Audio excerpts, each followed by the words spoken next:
Entreprendre hors des normes est le podcast dédié aux femmes entrepreneurs qui désirent faire la différence par leur différence. Je suis Anne-Valérie Raucourt. Depuis 2010, j'accompagne les femmes originales et ambitieuses qui veulent se créer une vie riche et libre par la voie de l'entrepreneuriat. Si tu désires casser les codes, créer ta propre recette du succès et développer un business florissant au service de ta vie et de la vie, tu es ici chez toi. Dans le podcast Entreprendre hors des normes, je te dévoile, avec authenticité, profondeur et humour, des stratégies audacieuses, des approches mindset décalées et parfois même une vision perchée pour que ton business soit ton espace d'expansion. Ici, on célèbre ensemble la puissance des femmes qui osent assumer leur singularité, exprimer leur plein potentiel et laisser leur empreinte. Bienvenue dans ce nouvel épisode du podcast. Je suis très heureuse de vous retrouver dans une semaine, au moment où l'épisode sort. On est au cœur de la semaine du sommet Entrepreneur hors des normes, le sommet bat son plein. Et j'ai envie de vous partager une des émotions que j'ai ressenties tout au long de l'organisation du sommet. On parle là de quelques mois. L'émotion essentielle, c'est la joie. La joie de côtoyer des personnes tellement inspirantes, la joie de mener des interviews palpitantes, la joie de savoir que ça va être des dons qui vont créer des transformations, la joie de recevoir et moi-même d'affiner des messages forts et de créer, d'initier et de voir prendre de l'ampleur ce grand mouvement, cette chaîne humaine. Tout ça, ça me nourrit tellement. Et au-delà de ça, ce que j'ai envie de dire, c'est que c'est vraiment spécial pour moi. Parce que créer tout ça, c'est un gros challenge, en rapport avec ma réalité singulière. Et c'est ça dont j'ai envie de te parler dans cet épisode. Une réalité qui est évidemment en lien avec mon atypisme. Et derrière mon expérience, je ne veux pas seulement te parler de mon expérience, mais des leçons que j'ai envie de mettre en lumière qui vont être utiles pour toi. En tout cas, c'est mon intention, comme toujours, que dans chaque épisode, il y ait plein de pépites pour toi. Parce que je sais que ton temps est précieux, ton temps a une très grande valeur. Tu me l'accordes là en m'écoutant. Alors j'ai vraiment envie qu'à la fin de chaque épisode, quand tu as choisi de l'écouter, tu te dises c'était vraiment du temps bien investi. Merci. Et là, pour cet épisode maintenant, j'ai envie de lever le voile déjà sur la solitude de l'entrepreneur. Et je pense qu'il y aura déjà là des échos pour toi. Ensuite, je vais faire le pont avec le titre un peu provocateur que j'ai choisi et tu vas comprendre pourquoi. Pourquoi j'achète mes amis. Et ce que je veux te dire déjà, c'est que si je faisais pas ça, on serait pas là ensemble à vivre ce moment, maintenant, avec ma voix dans tes oreilles. Et je vais te dire non seulement pourquoi j'achète mes amis, mais comment je fais ça. Et je suis sûre qu'il y aura des clés vraiment utiles pour toi. Commençons par parler de la solitude de l'entrepreneur. Est-ce que tu l'as connue? Est-ce que tu la connais peut-être là maintenant? Peut-être pas tout le temps, peut-être par moment. Et cette solitude-là, elle est pleine de paradoxes. Tu peux ne pas être physiquement seul. Tu peux être très entouré même, et pour autant te sentir seul. Et tu te sens seul quand tu penses que tu n'es pas entendue, pas comprise, pas soutenue, pas valorisée. Dans cette identité, cette nouvelle identité d'entrepreneur ou cette identité d'entrepreneur qui est en évolution, que petit à petit, tu endosses. Et il y a comme des paliers à chaque niveau, une nouvelle identité à incarner. Et pourquoi tu te sens seul? Il y a plein de raisons à ça. Parce que peut-être déjà ton entourage proche te comprend pas. Ton évolution leur fait peur. Ils te reconnaissent pas. Ils savent pas où ça va te mener. Parce que tes amis, tes relations te suivent pas. Ils se sentent un peu perdus, paumés, largués. Parce que tu évolues à vitesse grand V. Et oui, quand on est entrepreneur, on passe comme un braquet sur notre vitesse d'évolution. Et eh bien, ça va créer un décalage inévitable. Peut-être aussi parce que il y a une part de toi qui veut prouver que tu vas y arriver. Il y a comme un esprit de revanche. Et quand tu as ça dans ton moteur, et je l'ai connu à un moment, tu te dis que avancer seul, c'est plus valeureux que d'aller demander de l'aide. Si tu demandes de l'aide, tes succès, tes victoires auront quelque part moins de saveur, moins de valeur. Ou peut-être que en demandant de l'aide, tu vas te sentir peut-être diminué. Ça serait comme un aveu de faiblesse. Ou encore, tu vas te croire redevable. Il va falloir un moment ou un autre que tu rendes l'appareil. Tu vas avoir une dette envers cette personne. Et quand je me retourne sur mon parcours, quand j'ai lancé ma première entreprise en 2010, je vivais intensément ce grand paradoxe. J'étais physiquement pas du tout seule. J'avais des locaux, des grands locaux à Paris dans le 11e arrondissement et c'était même plutôt une fourmilière. Il y avait tout le temps beaucoup de gens, mon équipe, des clientes, on organisait des événements. J'avais aussi la chance, et j'ai toujours eu la chance d'avoir un mari très, très, très soutenant qui m'a soutenue dans toutes mes aventures, mes changements, mes questionnements, mes doutes, mes effondrements, mes envols. C'est une chance incroyable. Donc j'ai même jamais été seule de ce côté-là. Et je fréquentais des réseaux d'entrepreneurs, vous savez, ces fameuses soirées réseaux, ces speed dating, ces associations. Et pourtant, malgré tout ça, je me sentais tellement seule. Seule avec mes tracas du quotidien, et tu le sais, quand tu es entrepreneur, il y en a un paquet. Seule avec les décisions à prendre. Et tu le sais aussi, t'en as beaucoup des décisions à prendre chaque jour. Et j'avais des gros enjeux financiers à l'époque. J'avais investi, j'avais emprunté, j'avais des charges mensuelles très très lourdes. Seule aussi avec mes aspirations à évoluer, tous mes freins, mes croyances.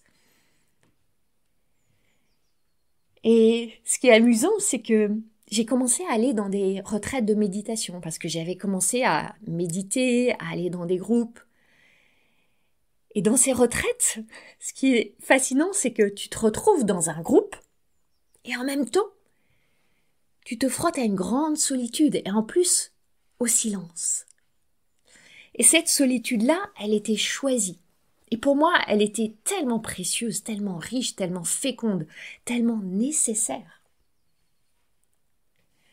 Donc j'allais chercher la solitude intentionnelle dans ces moments-là pour me retrouver, me ressourcer, avoir de la clarté. Et en même temps, je vivais cette solitude d'entrepreneur dans mon quotidien. Et celle-ci, j'avais le sentiment de la subir. Et d'être dans cette incompréhension de « je suis tellement entourée et je suis tellement seule ». Et je l'ai déjà partagé dans d'autres épisodes du podcast. Ma première entreprise, elle a duré 2 ans. Au bout de 2 ans, j'ai terminé à l'hôpital. Et je crois que cette solitude que vraiment je ressentais dans mes cellules chaque jour, elle a catalysé plein de difficultés que je rencontrais. Et je me suis épuisée. Et au bout du rouleau de l'épuisement, j'ai atterri à l'hôpital, j'ai pris la décision d'arrêter. Et je me suis fait la promesse que ensuite, je ferai tout ce que je pourrais pour ne plus être seule. Mais je le ferai avec beaucoup plus d'intentionnalité et de compréhension de ce que ça requiert. Parce que, et c'est important que je le dise là, il y a un phénomène qui amplifiait ce sentiment de solitude pour moi. C'est que, en lien avec mon atypisme, eh bien, je suis pas très douée pour avoir des amis. Parce que dans mon cerveau rigolo, comme j'aime le nommer avec beaucoup d'affection, Et je dis cerveau, mais évidemment, ça va au-delà du cerveau. C'est pas juste une spécificité cérébrale, ça touche tout le corps. Et même au-delà, mais je vais pas rentrer là-dedans. Il y a le très haut potentiel intellectuel qui me met en marge, quelque part, qui me met en marge dans bien des discussions. Tout ce qu'on appelle, tu sais, les small talks, ces petits blabla, ces discussions de comptoir, quand on parle de la pluie et du beau temps. Moi, je peux pas rentrer là-dedans. Ça m'intéresse pas. Ça m'ennuie. Et malheureusement, bien des discussions, bien des débuts de relations, en tout cas, reposent sur ces moments-là. Et pour moi, c'est très, très, très compliqué. Et quand tu ajoutes à ça les troubles du spectre autistique, qui entraînent des grosses difficultés pour entrer en relation, nourrir les relations, entretenir les relations, tu sais pas quoi faire, tu te sens démuni, ça nécessite beaucoup d'efforts, beaucoup d'énergie. Eh bien, tu comprends que ce sujet des amitiés, il est vraiment délicat pour moi. Ça semble un sujet très naturel pour bien des gens. Et plus que naturel, pour certains, c'est même un talent, ça les excite, ça leur donne de l'énergie. Ça fait partie de leurs besoins vitaux d'expansion. Et moi, j'ai toujours observé avec beaucoup de curiosité et même d'envie tout ce manège des amitiés qui se tissent, qui se trament, qui se déploient, qui durent des années, des décennies, et tous ces élans à se voir absolument, ces sorties entre amis, ces soirées entre amis, ces vacances entre amis. Parce que pour moi, cette notion de, entre guillemets, entre amis, c'est étrange. C'est comme si c'était un peu étranger. Parce que, voilà, pour moi, créer, entretenir ces amitiés, je dis pas que ça se passe pas, mais ça se passe dans un champ avec des modalités très particulières. Et quand j'ai réussi de temps en temps, évidemment, quand même, à créer des liens, souvent, j'ai pas su les nourrir. J'ai pas su faire ce que une relation exige pour durer. Et quand ici, j'utilise le verbe exiger, je le choisis intentionnellement parce que pour moi, il y a un côté vraiment exigeant, parce que je maîtrise pas les règles du jeu. Parce que ça me demande une très grande énergie de les appliquer sur la durée. Alors oui, bien sûr, j'ai des relations. J'ai même des relations de très belles, grandes, intenses qualité. Mais ce qui est intéressant, c'est que il s'agit souvent de personnes que je vois très peu. Je peux avoir très peu d'interactions. Avoir un appel téléphonique, alors si possible pas trop long, de temps en temps, un mail de temps en temps, et c'est parfait pour moi. Alors évidemment, ça correspond pas aux besoins de bien des gens. Et ça facilite pas les choses. Parce que c'est pas le contexte normal dans lequel une relation normale s'épanouit. Et j'ai partagé un post il y a pas si longtemps sur mes réseaux sociaux où j'évoquais le fait que parfois je pense au jour de mon enterrement. Et pour moi, ces pensées, c'est pas mortifère, hein, c'est ouais, je pense à la mort, mais comme je pense à la vie, en fait, ça fait partie de mes réflexions sur ma finitude, l'infini, etc. Tu me comprendras. Et quand je pense à ce jour de ma cérémonie d'adieu, eh ben, je me dis que il y aura vraiment pas grand monde ce jour-là autour de mon cercueil. Il y aura des membres de ma famille, il y aura mon mari, s'il est encore là, il y aura peut-être une petite poignée d'amis. Et quand je vois cette image, oui, bien sûr qu'elle m'attriste un petit peu. Mais pas pour moi, parce que je serais partie ailleurs ce jour-là, mais évidemment, plus pour mes proches qui réaliseront que j'aurais vraiment vécu seule. Et j'ai pas envie que ces personnes-là soient affectées ce jour-là. Et ça, c'est en fait le reflet de ma manière d'avancer dans la vie et de tisser des amitiés. Une manière très spéciale, très particulière, très singulière. J'ai une très belle, bonne amie depuis 20 ans. Et c'est très très révélateur la manière dont notre amitié se tisse. On s'est rencontrés dans un forum de discussion autour d'un intérêt commun. Elle s'appelle Delphine. Et on a commencé à échanger des mails. Et notre amitié s'est purement développée pendant très longtemps par échange d'emails. Avant l'ère des emails, on serait envoyé des lettres écrites. Et encore avant, peut-être au 19e siècle, on serait envoyé des petits pigeons voyageurs avec des petits rouleaux attachés à leurs pattes qui porteraient nos petits mots l'une pour l'autre. Il a fallu beaucoup de temps avant qu'on se décide à se voir une première fois en vrai autour d'un dîner dans un restaurant à Paris. Pourtant, on habitait toutes les deux à Paris. Et au fil des années, on s'est vu à peu près une fois par an. Toujours le même restaurant, la même table, les mêmes plats. On était assez perturbés quand ils changeaient la carte. On s'est pas appelé une seule fois au téléphone. On n'a jamais fait une seule visio. On n'a jamais fait une seule sortie de filles ensemble. Tu vois, les sorties shopping, aller boire un thé ou un café, prendre un goûter, aller au ciné. Non. On s'écrit des mails, on partage nos réflexions sur la vie, dans un langage où on se comprend à merveille. 2 fois par mois, 3 fois par mois max, et ça nous suffit. On n'a pas besoin de se parler au téléphone. Et ça, c'est simple pour moi.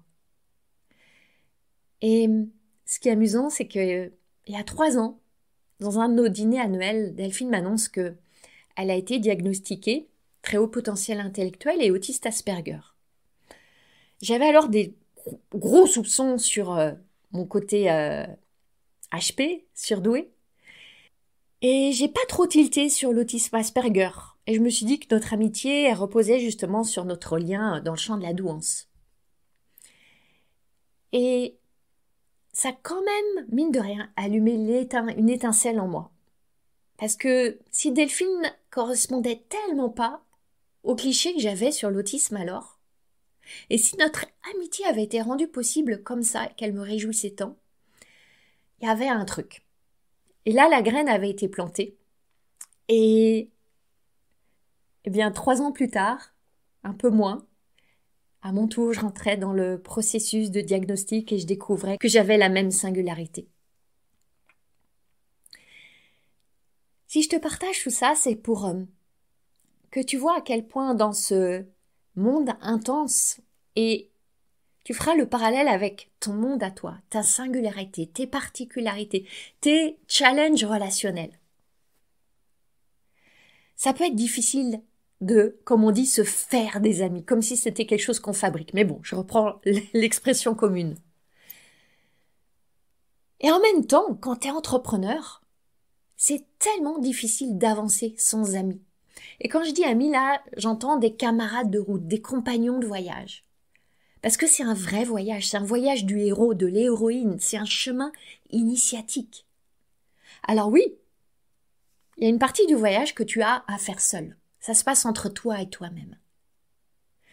Et aussi, tu as besoin de camarades pour te soutenir quand tu trébuches sur une pierre, pour t'aider à te relever quand tu tombes, pour te donner à boire quand tu es à bout, pour te dire que ça va passer quand ça va pas du tout. Et aussi pour te secouer quand tu t'endors, te mettre un petit coup de pied aux fesses quand tes fesses t'es en train de les poser bien mollement sur le canapé. Et quand tu te caches derrière plein de fausses bonnes excuses, quand tu as envie de renoncer à ton chemin. Alors tu vois, ces amis-là, ils sont bien particuliers. Et pour moi, ils doivent remplir quelques critères. D'abord, pour moi, c'est essentiel que ces amis-là, ils soient entrepreneurs. Parce que tu ne peux pas savoir ce que c'est quand tu ne le vis pas. Ça ne veut pas dire être dans le même secteur, dans la même activité. Mais ça veut dire vivre dans leur chair les joies et les peines de ce chemin tellement particulier. Et c'est pour ça que tu peux vraiment être soutenu par ton conjoint, ta conjointe, des amis très proches, tes parents, ta sœur. Mais s'ils ne sont pas entrepreneurs, tu ne peux pas être sur le même terrain de compréhension et d'échange. Un autre critère très important pour moi, c'est de partager des valeurs similaires aux tiennes. Alors, pas forcément les mêmes valeurs ni dans la même échelle, mais avoir un socle commun. Et parmi ces valeurs-là, ou ces qualités-là, il y en a une essentielle, c'est la bienveillance, qui veut dire que l'on va bien veiller les unes les uns sur les autres. Et ça, c'est fondamental pour moi. Troisième critère que j'ai envie de voir dans ces amis de route, ces camarades de route, c'est avoir des aspirations qui rejoignent les tiennes. Est-ce que c'est le chiffre d'affaires, l'argent qui est en priorité? Est-ce que c'est plus la croissance personnelle? Est-ce que c'est la contribution? Qu'est-ce qui compte le plus? Parce que s'il y a des divergences dans les aspirations, ça va être difficile de cheminer ensemble. Et quand tu entends ces critères, tu vois bien que ces amis-là, tu les rencontres rarement, spontanément dans la vie. Tu les vois rarement dans les rayons du supermarché, à la boulangerie ou même dans un dîner. Bien sûr, ça peut arriver. Mais ouais, les probabilités sont quand même faibles. Alors quand les probabilités sont faibles, qu'est-ce que tu fais? Tu forces le destin. Et c'est là que je dis, en souriant, que j'achète mes amis. Ça veut dire que je paye de l'argent pour être dans un espace où je suis avec ces personnes que je veux côtoyer et qui ont toutes les qualités que j'évoquais. Je t'ai dit que quand j'ai décidé d'arrêter ma première entreprise, je me suis promis que après, je ferais tout pour ne plus être seule. Ou plutôt, plus précisément, pour ne plus me sentir seule, ce qui est différent. Et c'est pour ça que, après avoir fermé ma première entreprise, tout au long de mon parcours, je me suis engagée dans des groupes d'entrepreneurs. Et quand je dis je me suis engagée, je veux dire des groupes où je payais, où j'ai investi. Et j'ai vite perçu et même vécu cette différence entre fréquenter un réseau gratuit où on va boire un verre en mangeant des petits fours pour échanger des cartes de visite et où ce qui se passe finalement, vraiment, c'est que tout le monde est assoiffé. Et assoiffé pas seulement du charmant petit vin à bulles qui est là sur la table et pas seulement avide de manger les petits canapés, mais assoiffé et avide de trouver des clients. Et quand tout le monde est là pour trouver des clients, les dés sont pipés. Et moi, j'ai toujours détesté ce manège. Ça m'a toujours mise horriblement mal à l'aise. Sans compter en plus le fait que ces environnements où on est là pour papoter, aller au-devant des gens, se faire mousser, se mettre en avant, c'est très compliqué pour moi. Donc, ça n'a jamais marché. Parce que j'aime pas ça. Parce que je voyais bien que tout le monde pensait plus à sa propre quête qu'à aller aider les autres. Alors oui, on te dit qu'il y a de la bienveillance, de l'altruisme, de l'entraide, du soutien. Est-ce que c'est vrai?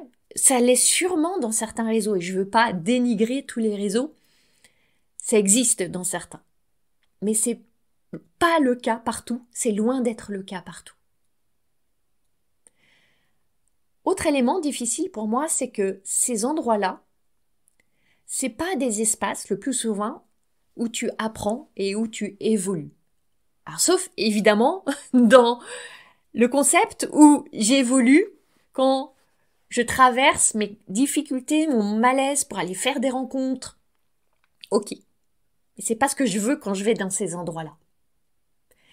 Et ce que je voyais aussi, c'est que quand je payais pas ou quand je payais peu, parce qu'il y a des regroupements où on paye une adhésion, où on paye la soirée, mon engagement, mon niveau d'engagement était pas très élevé. Et là, je vais amener une expression que j'aime beaucoup en anglais, mais qui fonctionne moins bien en français. Donc, je vais te la dire en anglais. Cette expression, elle dit « When you pay attention ». Quand tu payes, tu mets de l'attention. Quand tu mets de l'énergie argent, tu mets de l'énergie attention. Et au-delà de l'intention, j'entends du temps, de l'engagement. Est-ce que tu as déjà observé comme peut-être comme moi, tu télécharges plein de choses gratuites, des e-books, des vidéos, tu t'abonnes, etc. Mais tant que t'as pas payé avec tes propres deniers,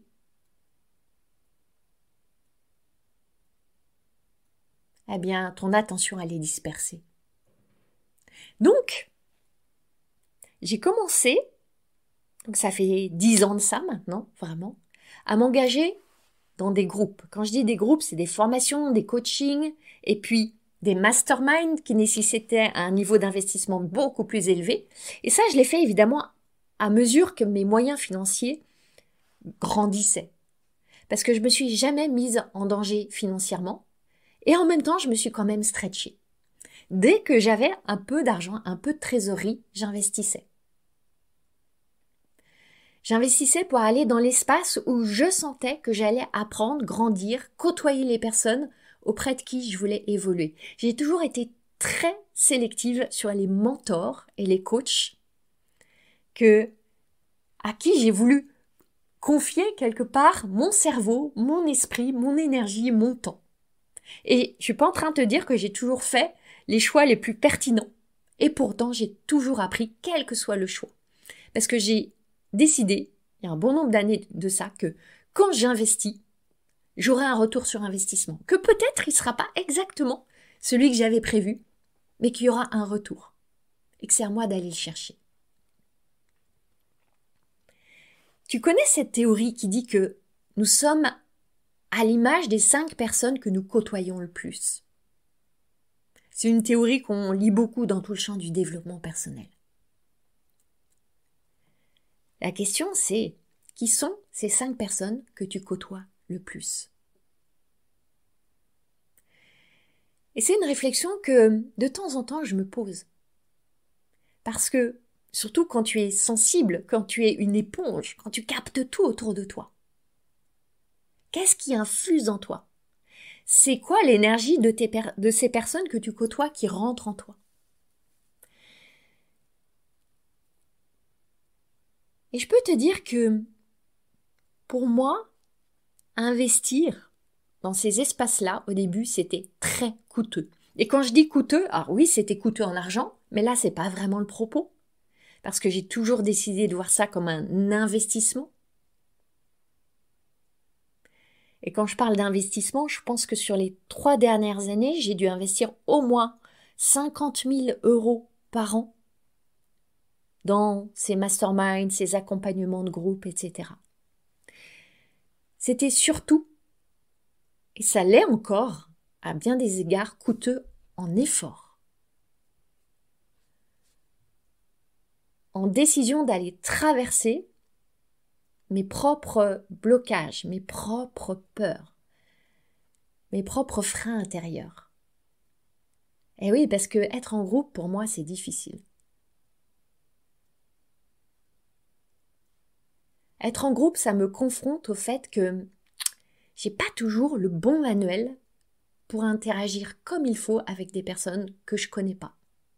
Et prendre ma place, me sentir à ma place. Waouh, ça m'est pas donné comme ça. C'est tout un travail pour moi. Si tu rajoutes à ça le fait que, peut-être comme toi, il m'arrive de comparer. Et quand je compare, en général, je me trouve moins bien, je me trouve pas assez, je me trouve toute petite. Et plus je suis allée me mettre dans des espaces avec des personnes que j'avais tendance à mettre sur un piédestal, eh bien plus je me trouvais microscopique. Anne-Valérie, t'es toute petite, mais qu'est-ce que tu fais là? Et je me mettais à questionner ma légitimité. Est-ce que je suis vraiment bien à ma place? Est-ce que j'ai le droit d'être là? Est-ce que j'ai le droit d'exister dans cet endroit-là? Je me suis observée aussi avec cette tentation de me fondre, de me perdre dans les modèles des autres, dans les énergies des autres. Il y a tellement d'apprentissage dans tout ça. Et ça nécessite beaucoup de courage, beaucoup d'humilité, beaucoup d'autocompassion. notamment depuis 2 ans et demi où j'ai investi dans des masterminds. D'abord en France, et puis dans le cercle VIP, le cercle d'excellence de Martin Latulippe, qui mixe des entrepreneurs du Québec et de France, et de Suisse d'ailleurs aussi, puisqu'il y a Christian Junot qui est suisse. C'est merveilleux parce que je passe du temps, et je passe du temps en visio, mais aussi en présentiel, on fait des immersions ensemble, je passe du temps avec les personnes qui m'inspirent le plus. Pour grandir, pour m'élever. Et j'ai parlé spécifiquement de l'expérience des immersions dans l'épisode 78 du podcast intitulé « Les coulisses d'un mastermind de géant ». Tu pourras l'écouter si ça t'intéresse, si tu es curieuse de savoir ce qu'on vit dans cet espace-là. Mes amis entrepreneurs de cœur, aujourd'hui, elles viennent toutes de ces espaces dans lesquels je me suis placée intentionnellement, en traversant mes peurs, en y allant avec la peur. Et je peux te dire que elle part pas la peur. Quand je suis appelée à partager mon expérience, à donner mon avis, à offrir du feedback, dans certains espaces, j'ai peur. Et c'est là que se trouve précisément ma plus grande marge d'évolution. Et c'est justement une des raisons pour lesquelles j'aime tant accompagner mes clientes en groupe. Parce que je sais pour le vivre moi-même la puissance que ça a. Bien sûr dans l'espace du coaching. Et aussi par les liens qui se créent. Parce que chaque femme qui rejoint mes espaces, elle a ses talents, elle a ses dons, elle a ses magies, elle a sa magie, elle a son expérience. Et je les vois s'entraider, je les vois se soutenir. Je sais qu'il y a des rencontres qui se font, des dîners, des échanges de contacts, certaines qui organisent des choses, pour d'autres c'est extraordinaire tout ce qui se passe et qui dépasse complètement ce que même j'ai pu moi-même imaginer. C'est parce que moi-même j'expérimente toute cette richesse, cette puissance, cet impact, que j'ouvre tout bientôt les portes de mon propre mastermind, qui s'appelle le Cercle hors des normes. C'est un espace que je veux intime, que je veux profond, que je veux avec des connexions particulières. Pour des femmes entrepreneurs qui sont déjà lancées, qui ont des clients, qui ont une offre de cœur et qui veulent amplifier la croissance de leur business. Des femmes atypiques, des femmes qui se sentent décalées, qui se sentent déphasées, qui veulent une croissance plus organique, plus respectueuse de qui elles sont. Et tu sais quoi? Cet espace-là, je l'ouvre pour les femmes qui vont le rejoindre, bien sûr. Parce que ce que je vis, je veux le transmettre et le redonner à vivre. Et parce que je suis absolument certaine que mon entreprise, elle aurait jamais connu la croissance qu'elle a eue si moi-même je ne m'étais pas mise dans ces espaces-là. Ces espaces où j'ai tellement nourri mon esprit, mais aussi j'ai été sacrément challengée, j'ai été tellement inspirée, et où j'ai rencontré des vrais amis. Des amis que je vois pas ou que je vois très peu en vrai. Mais c'est pas ça qui compte. Ce qui compte, c'est la confiance, c'est l'alignement, c'est la fidélité, c'est le soutien inconditionnel. C'est un petit message sur WhatsApp. C'est la proposition d'un petit temps de café sur Zoom. C'est un clin d'œil sous un post. C'est tout ça et c'est juste ça. Et je vais être sincère avec toi. Ce mastermind, le cercle hors des normes, je le crée pour ces entrepreneurs-là et peut-être que ça résonnera pour toi. Mais je le crée aussi pour moi. Parce que moi, je veux cheminer avec des femmes qui vont s'élever avec moi. Ces mentors, ces coachs qui m'inspirent, je sais le pouvoir que ça a et je veux être celle-là pour celles qui se sentiront appelées. Donc si toi tu te demandes si ce mastermind, si le cercle hors des normes est pour toi, contacte-moi par mail ou en message privé et on en parlera. Alors tu sais quoi? Moi, je vais continuer à payer pour me faire des amis. Parce que, en réalité, j'achète pas ces relations.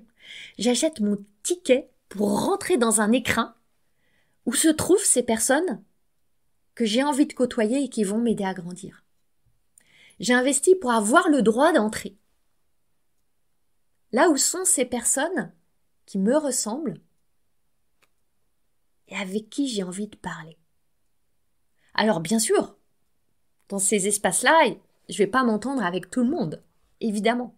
Mais il y a une tellement plus forte concentration que ce que je peux trouver dans la vraie vie. Et après, la magie opère.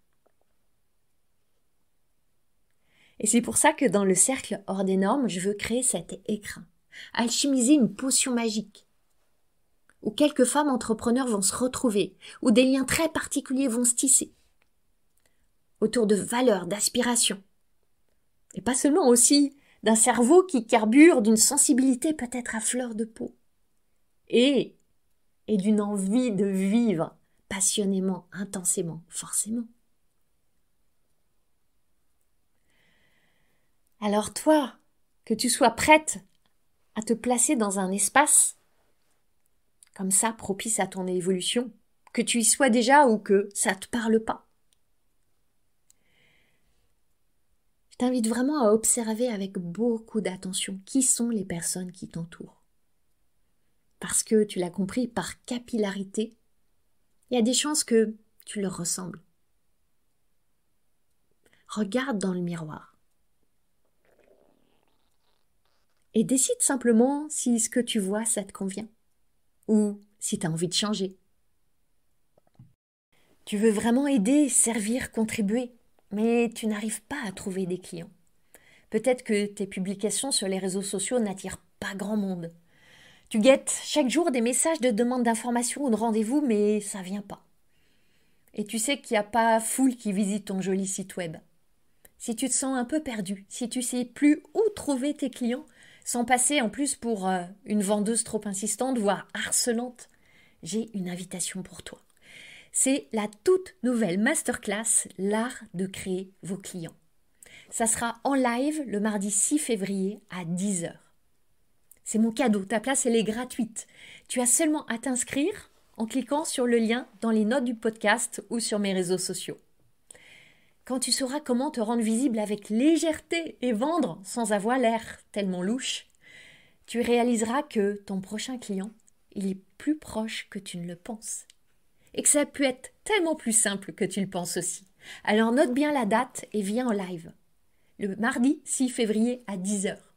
Parce que pour honorer l'engagement de celles qui seront présentes, j'organise un grand tirage au sort avec plus de 3 000 € de lot à gagner.